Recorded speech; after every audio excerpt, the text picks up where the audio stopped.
অবহেলিত ডিব্ৰুগড়ৰ সাহিত্যৰথী লক্ষ্মীনাথ বেজবৰুৱা উদ্যান ডিব্ৰুগড় নগৰৰ পৰা হ'ল মহানগৰ পৌৰসভাৰ পৰা হ'ল পৌৰ নিগম কিন্তু হলনি নহল ডিব্ৰুগড় চহৰৰ অৱস্থা হাবি জংঘলেৰে ভৰি পৰিছে সাহিত্যৰথী লক্ষ্মীনাথ বেজবৰুৱা উদ্যানখন এক প্ৰকাৰ পৰিত্যক্ত হৈ পৰিছে উদ্যানখন আমি উদ্যানখনৰ কিয়া পৰিবেশ আপোনালোকক দেখুৱাইছো পৌৰ নিগমৰ কাৰ্যালয়ৰ সমীপতে আছে আৰু এই যি ৰাজহুৱা উদ্যানখনক লৈ উদাসীন পৌৰ নিগম আৰু প্ৰশাসন 2009 চনতে তদানীন্তন মুখ্যমন্ত্ৰী তৰুণ গগৈৰ তৎপৰতাত উদ্যানখনৰ কিছু উন্নয়ন হৈছিল যদিও সময় বাগৰি যোৱাৰ লগে লগে এতিয়া জহি খহি যাবলৈ ধৰিছে উদ্যানখনৰ আজবা আমাক উদ্যানখনৰ পৰা কিছু পৰিবেশ দেখাব আমাৰ জ্যেষ্ঠ সাংবাদিক দেৱজিৎ চুটিয়াই ডিব্ৰুগড় নগৰ মহানগৰীলৈ ৰূপান্তৰিত হ'ল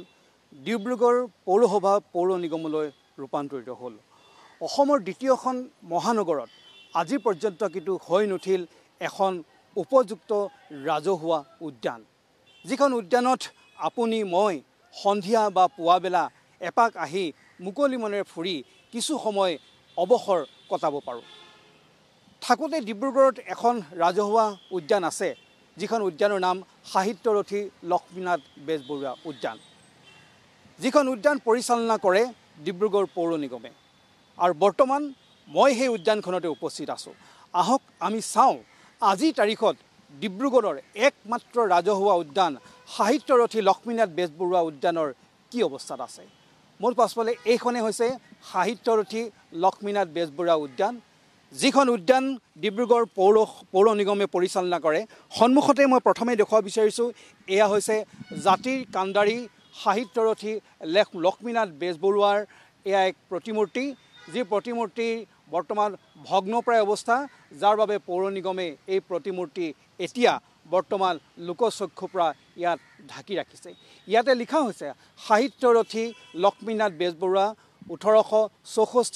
1864 জন্ম আৰু 1938 মৃত্যু বাজক দবা বাজক শংখ বাজক মৃদংখোল অসম আকৌ উন্নতি পথত জয় আই অসম বল সাহিত্যৰথী লক্ষ্মীনাথ বেজবৰুৱা সেই অমৰ বাণী অমৰ কবিতাৰ পংক্তি ইয়াত উল্লেখ আছে আৰু এই উদ্যানখন দীৰ্ঘদিনৰ পৰা ডিব্ৰুগড়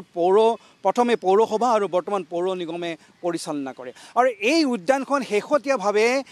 তদানীন্তন মুখ্যমন্ত্ৰী তৰুণ গগৈয়ে 15 ফেব্ৰুৱাৰী 2009 চনত অসমৰ মাননীয় মুখ্যমন্ত্ৰী শ্ৰীযুত তৰুণ গগৈদেৱৰ চৰকাৰৰ আছুতীয়া পুঁজি ক্ষুদ্ৰ আৰু মজলীয়া উন্নয়নৰ পুঁজিৰ দ্বাৰা উন্নয়ন সাধন কৰা সাহিত্যৰথী লক্ষ্মীনাথ বেজবৰুৱা উদ্যানখনিৰ শুভ উদ্বোধন কৰা হ'ল অৰ্থাৎ 2009 চনৰ 15 ফেব্ৰুৱাৰী তাৰিখে এই উদ্যানখন পুনৰ নিৰ্মাণ কৰি একে সুন্দৰ ৰূপ দি এই উদ্যানখন জনসাধাৰণৰ বাবে তুলি দিয়া হৈছিল তাৰ পিছতে আজিলৈকে আজিৰ তাৰিখত এই উদ্যানখনৰ এই অৱস্থা হাবি জংঘলেৰে পৰিপূৰ্ণ ডিব্ৰুগড় সাহিত্যৰথী লক্ষ্মীনাথ বেজবৰুৱা উদ্যান এই উদ্যানখনত আজি আপুনি ইয়াত ফুৰিবলৈ আহিব নোৱাৰে এপাক অৱসৰ বিনোদন কটাবলৈ আপুনি আহিব নোৱাৰে কাৰণ ইয়াত ওখ ঘাঁহ বন হাবি জংঘলেৰে পৰিপূৰ্ণ কোনো ধৰণৰ ইয়াত মেইনটেনেন্স নাই কোনো ধৰণৰ চোৱা চিতা ব্যৱস্থা নাই সন্মুখত মই দেখুৱাইছোঁ এয়া সাহিত্যৰথী লক্ষ্মীনাথ বেজবৰুৱাৰ অমৰ সৃষ্টি বুঢ়ী আই সাধুৰ ইয়াক ক'ব লাগিব সেই আৰ্হিৰ এটা গোটেই ব্যৱস্থা এটা ইয়াত কৰা হৈছিল যিহেতু বুঢ়ী আই সাধুৰ যি অমৰ সৃষ্টি সেই অমৰ সৃষ্টি এক ইয়াত প্ৰতীক ইয়াত দেখুওৱা হৈছে লক্ষ্মীনাথ বেজবৰুৱা দেৱৰ অমৰ সৃষ্টি বুঢ়ী আই সাধুৰ যিদৰে বুঢ়ী আই তেওঁলোকৰ নাতিসকলক সাধু কৈ থকাৰ এক প্ৰতিমূৰ্তি ইয়াত তেওঁলোকে ইয়াত স্থাপন কৰা হৈছিল আৰু এইফালে সেই বুঢ়ী আই সাধুৰ যিসমূহ বিখ্যাত সাধু ইয়াত সৰবজান এয়া তেজীমলা এয়া লটকন